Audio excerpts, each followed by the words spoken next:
Thank you for that introduction. Muchas gracias por esa presentación y gracias por la invitación. Buenos días a todos.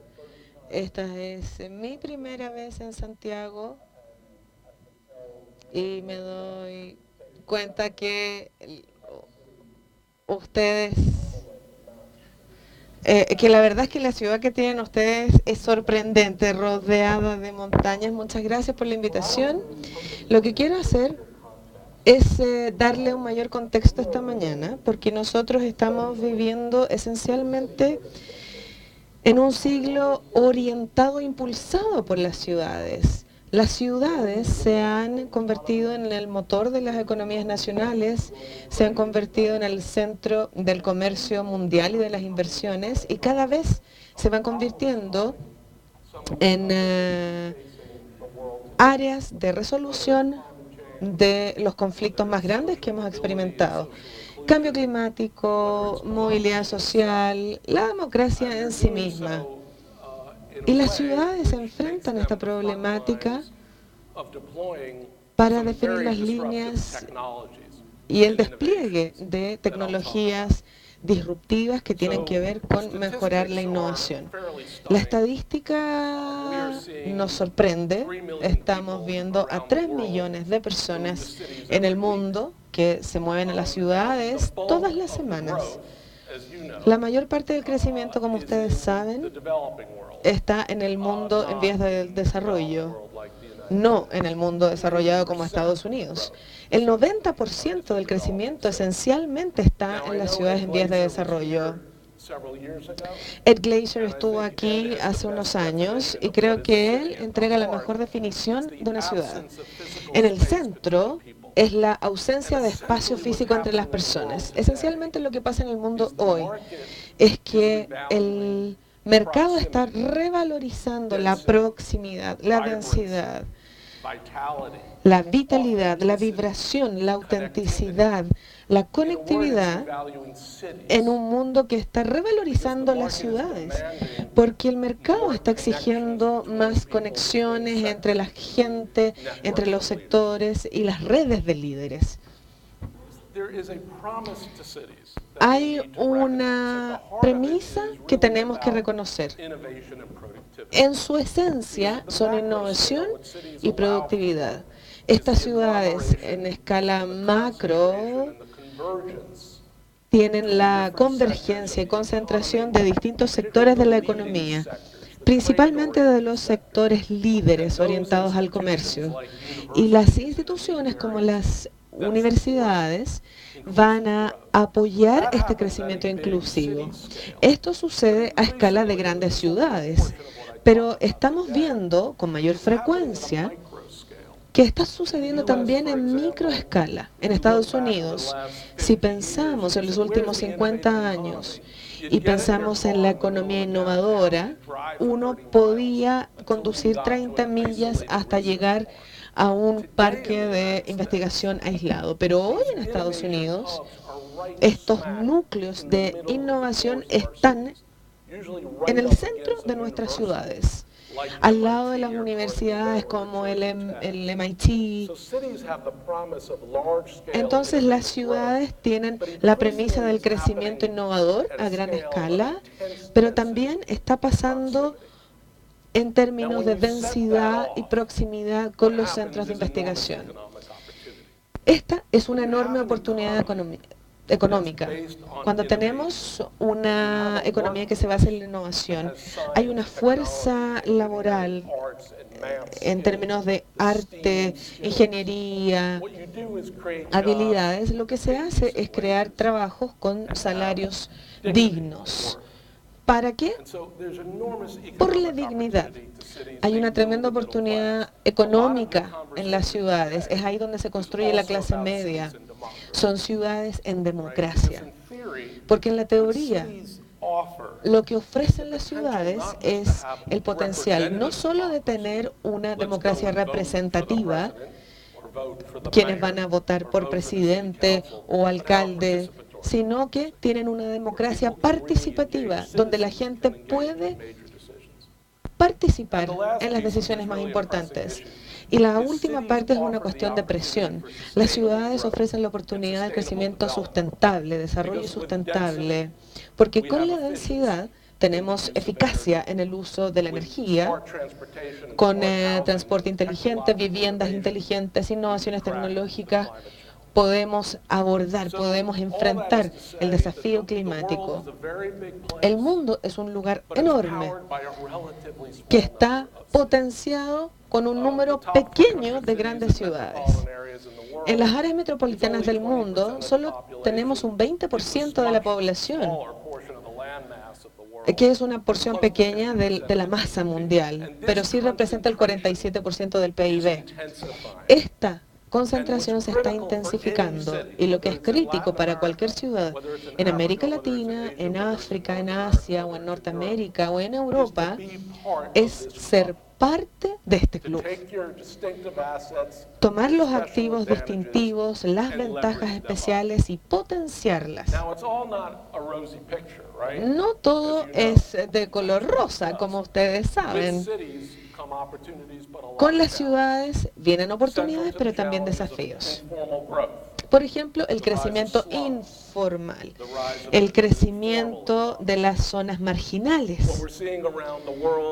Hemos visto en el mundo muchos refugiados que empiezan a migrar y a concentrarse en ciudades de gran escala. Este es un problema en particular en el Medio Oriente y en Europa, con todos los conflictos, por ejemplo, como el de Siria. La contaminación. Este es uno de los principales desafíos. Tiene que ver con el medio ambiente natural. Las ciudades pueden ser lugares sumamente contaminados, lugares degradados ambientalmente, que tienen un efecto en la expectativa de vida. Es una cuestión económica también. Y finalmente el clima. Estamos viendo las consecuencias naturales del cambio climático, el aumento del nivel del mar. Eso es una amenaza para muchas de nuestras ciudades, que durante mucho tiempo se han ubicado en la costa. Ese es un gran desafío del crecimiento urbano. Ahora, en cuanto a responder a esto, una de las maneras de abordarlo es la gobernabilidad. No estamos hablando de gobierno, porque esa es una manera tradicional de pensar o de abordar los problemas de las ciudades y las naciones.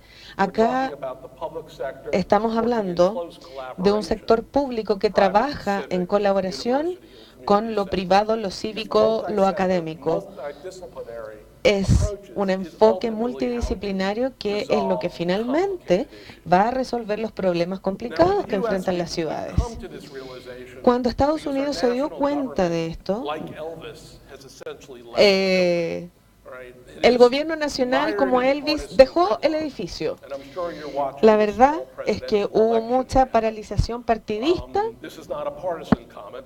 Este no es un comentario partidista, de hecho, pero los presidentes, nuestro expresidente tenía una visión más bien como de televisiva en todo esto, pero no jugaba un rol importante en este tema. El gobierno cambió de manera estructural y los desafíos que enfrentamos cambiaron, por lo tanto, el enfoque desde el gobierno no podía ser la solución. Primero porque había una mayor parte de ancianos o adultos mayores en nuestra comunidad. Entonces, nuestro gobierno federal esencialmente se volvió un ejército con un sistema de salud para atender a todos los ancianos de nuestra población. Como les dije anteriormente, esto generó limitaciones fiscales y después teníamos los problemas del clima. No hay un enfoque burocrático para abordarlo todo. Entonces, el enfoque fue tomar el enfoque del gobierno nacional y poder ir distribuyendo eso al resto del país. Cuando hablemos de las soluciones, les voy a hablar de una manera de organizarse que es crítico para la escala de los desafíos. Acá tenemos la ciudad de Chicago, un área metropolitana de 9 millones de personas, de habitantes. ¿Ustedes creen que tienen fragmentación? Acá tenemos 3 estados, 14 condados y 554 municipalidades. Esencialmente, tomamos un modelo británico del siglo XIII y se transportó a Estados Unidos ese sistema. El gobierno federal, este es un legado que tenemos, es que nos ayudó a crear entidades metropolitanas que permitieron la colaboración en las jurisdicciones para enfrentar los problemas que tenían que ver con infraestructura, uso de suelos, medio ambiente, etc. Chicago tiene un servicio metropolitano para planificación, para todo lo que hemos conversado acá, y por cierto el gobierno nacional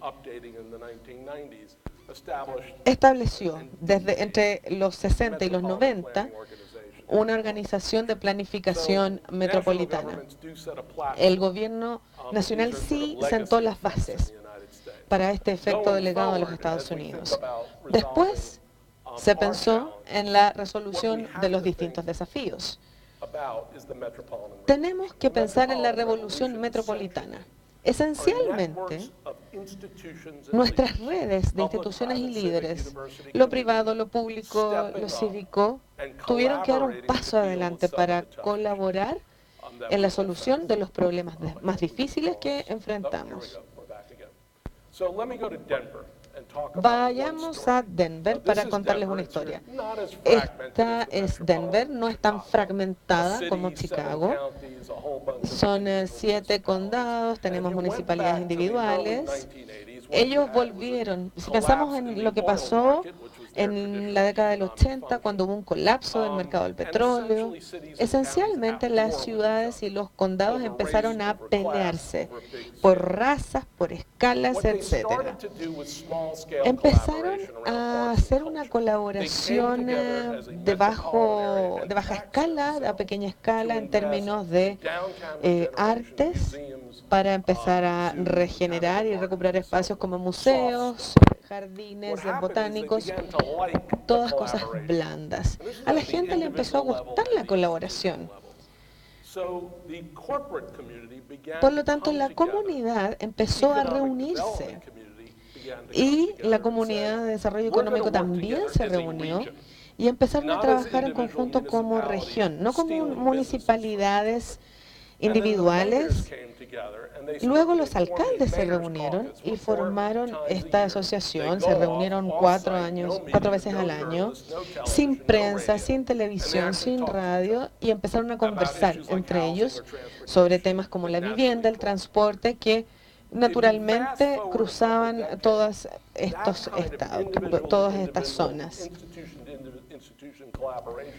Hubo una colaboración de instituciones que generó esto, los fast tracks. Se llevó a votación y construyeron el sistema ferroviario más grande de Estados Unidos como un esfuerzo colaborativo entre todas estas zonas.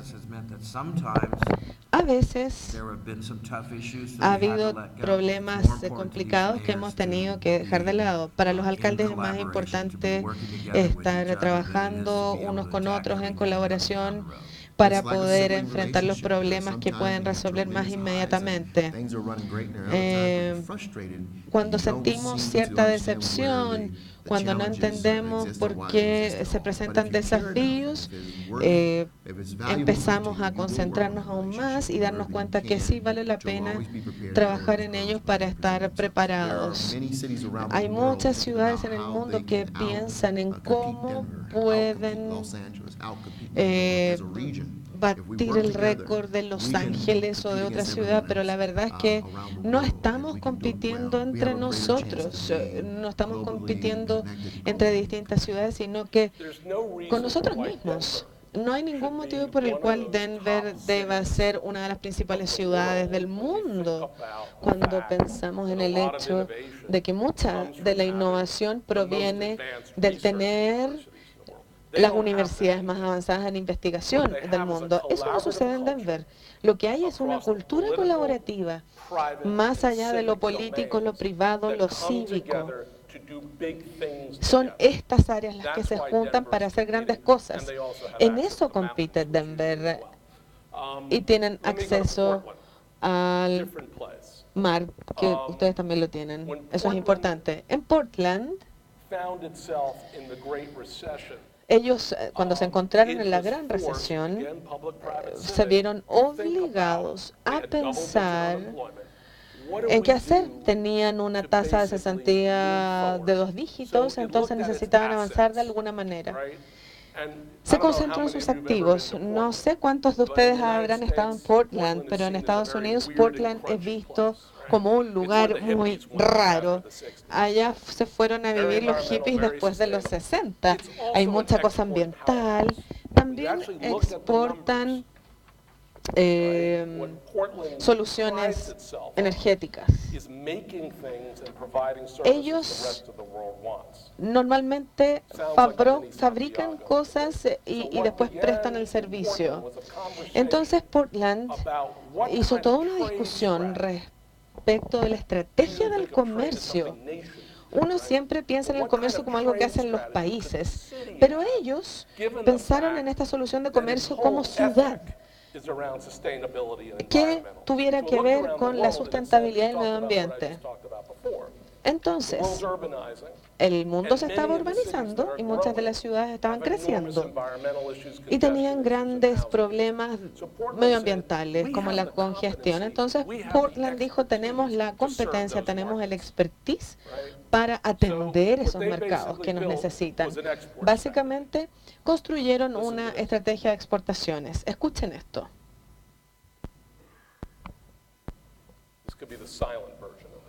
Me parece que es la versión silenciosa de esto. Sabemos cómo construir ciudades, los servicios arquitectónicos, todo lo que forma parte de una gran ciudad, eso es lo que tenemos. Portland ofrece muchos servicios que aportan a esta urbanización de los países. Debe ser una de las economías con mayores oportunidades del mundo. Entonces, cuando pensamos en la historia de Denver y en la historia de Portland, básicamente lo que tenemos son 2 áreas metropolitanas en Estados Unidos, en un país donde el gobierno nacional ha desaparecido. No es capaz de abordar los principales problemas.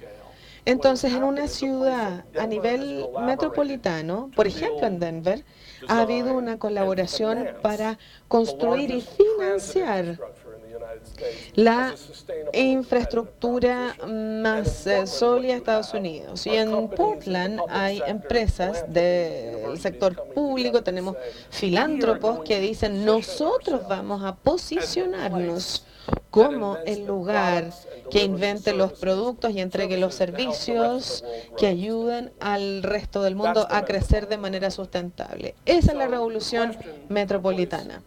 La pregunta para un lugar como Santiago, porque en gran medida, para que ustedes puedan prosperar, no solo tienen que mirar hacia adentro, porque el mercado que ustedes tienen no es tan grande. Deben mirar hacia afuera, en América Latina, más allá, a las ciudades de Asia. ¿Cómo comienzan su propia revolución? Finalmente, tiene que ver con esta propuesta central. Las ciudades no son gobiernos. El Estado de la nación es un gobierno. Los estados son provincias de los gobiernos. En cierta medida, es por eso que pueden verse atrapados en asuntos partidistas. Pero las ciudades no pueden serlo. Deben ser más pragmáticas y menos políticas. Entonces la pregunta es, ¿cómo hacemos para construir esta red? Pensemos en Denver. Teníamos distintos alcaldes en distintas ciudades y municipalidades diciendo, literalmente tenemos que reunirnos, tenemos que dejar de hablar de nosotros y empezar a conversar con nosotros de manera privada, no en público. Portland, donde están las principales empresas como Intel, tienen grupos de planificación metropolitana, tenemos a los alcaldes, los filántropos que se reúnen, y primero para determinar qué los hace especiales. Después tenemos a Detroit, con muchos participantes distintos que se reúnen y para enfrentar la quiebra de la ciudad y esta población de gran escala, esencialmente decidieron que debían hacer crecer la ciudad y renovarla desde el centro, básicamente creando redes. Lo segundo es establecer la visión. La visión tiene que basarse en la evidencia. Pensemos en Denver, Portland, Detroit. Lo que ellos hacen es utilizar un análisis objetivo, independiente, cuantitativo, junto con uno cualitativo, para determinar quiénes son, cuál es su posición especial, cuál es su lugar distintivo, cuáles son las palancas que ellos tienen para poder avanzar. Como decía un cantante por ahí, averiguar quién uno es y hacer todo lo que podamos en base a eso, con un propósito.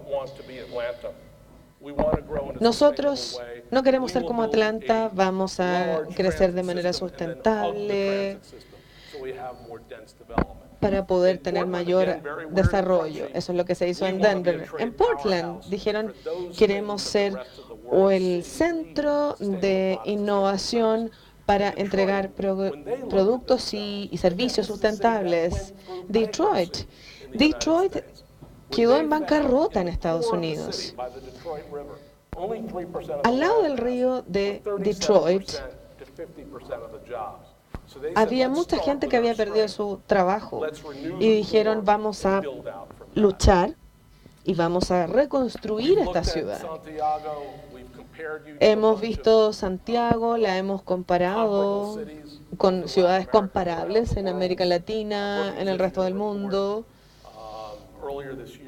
Y este es el tipo de análisis interno y comparativos que deben hacer las ciudades. Luego, definir lo que es el punto de inflexión. Al final del día, cuando la ciudad logra el éxito, es porque ha apostado, es porque ha hecho inversiones transformativas, se ha formado a través de la economía, de la sociedad, de la infraestructura, para prepararse para un crecimiento a largo plazo.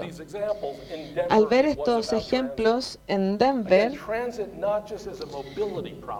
no solo era una cuestión de movilidad, no solo de gente moviéndose en un lugar con congestión. Nosotros queríamos crecer de manera diferente en los próximos 50 años, a diferencia de lo que hicimos los anteriores o en los últimos 50 años.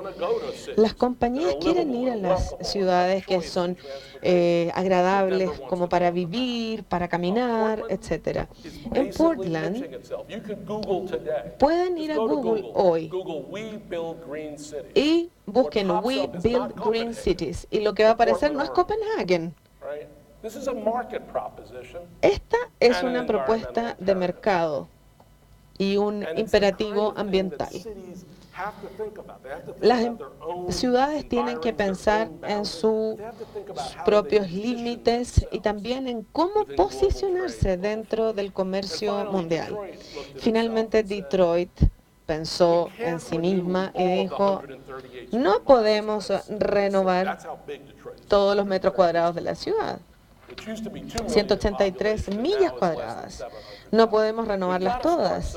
Tenemos que empezar en un punto Podemos empezar en el centro, donde tenemos las universidades, tenemos el estadio.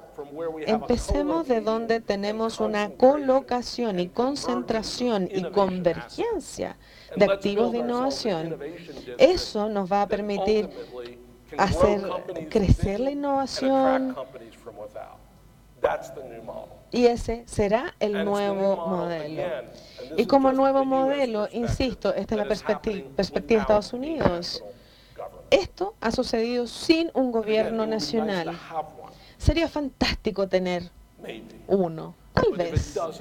Pero si no sucede después de esta elección y terminamos con un gobierno dividido nuevamente, las ciudades son suficientemente poderosas. Ellas trascienden a los países en este rol hoy. Así es que quiero terminar diciéndoles que estamos en un siglo impulsado por las ciudades. Ahora tengo un problema tecnológico, lamentablemente, pero bueno. Estamos experimentando una revolución metropolitana y el verdadero desafío para Santiago y para las principales ciudades de América Latina es determinar cómo construir capacidad, cómo construir una ética colaborativa en los distintos sectores de la sociedad para poder avanzar de una manera que sea verdaderamente distintiva y que represente lo que ustedes son. Muchas gracias por esta presentación.